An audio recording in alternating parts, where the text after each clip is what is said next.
Hello friends, आज मैं आको एक नतुन भिडिओ লৈ আহি গৈছো। যদি কোভিড ভ্যাকচিন দিছে তেনেহলে সার্টিফিকেটটো কেনেকৈ ডাউনলোড কৰিব তাৰে প্ৰসেস মই এইটো ভিডিওত দেখাই যাম। ভিডিওটো শেষলৈকে চাই থাকিবা আৰু মোৰ চেনেলত যদি প্ৰথমবাৰ আহিছে তেনেহলে চেনেলটো সাবস্ক্ৰাইব কৰি বেল আইকনটো প্ৰেছ কৰি দিব। তেনেহলে বেছি দেৰি নকৰি বলক ভিডিওটো আৰম্ভ কৰো। ফাৰ্ষ্টত গুগলত যাব লাগিব। গুগলত গৈ কিনে সাৰ্চ কৰিব কোইন।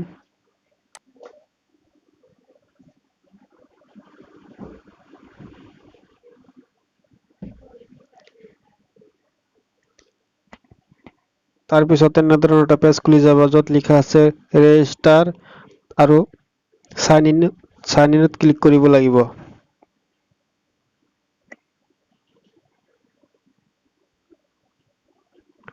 तार पिछते এটা पेज खुली जाब मोबाइल नम्बर बहाई দিব।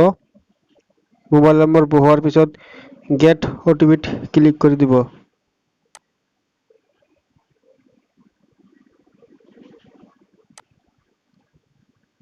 तार पिছত मोबाइলত এটা ओटीपी যাব যোনটো মোবাইল নম্বৰ দিয়া হৈছিল হেতু মোবাইল নম্বৰত এটা ओटीपी যাব। तार पिছত ভেৰিফাইত ক্লিক কৰি দিব।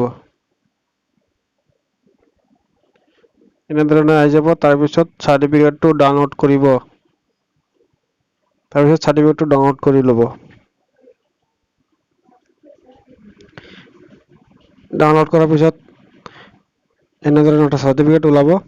সাৰ্টিফিকেটটো আপুনি দোকানত গৈ কেনে প্ৰিন্ট আউট কৰি ৰাখিব পাৰিব। সো ভিডিওটো যদি ভাল লাগিছে কমেন্ট কৰি জনাব, শেয়াৰ কৰিব, লগতে সাবস্ক্ৰাইব কৰি বেল আইকনটো প্ৰেছ কৰি দিব। আজিলৈ ইমানে, ধন্যবাদ।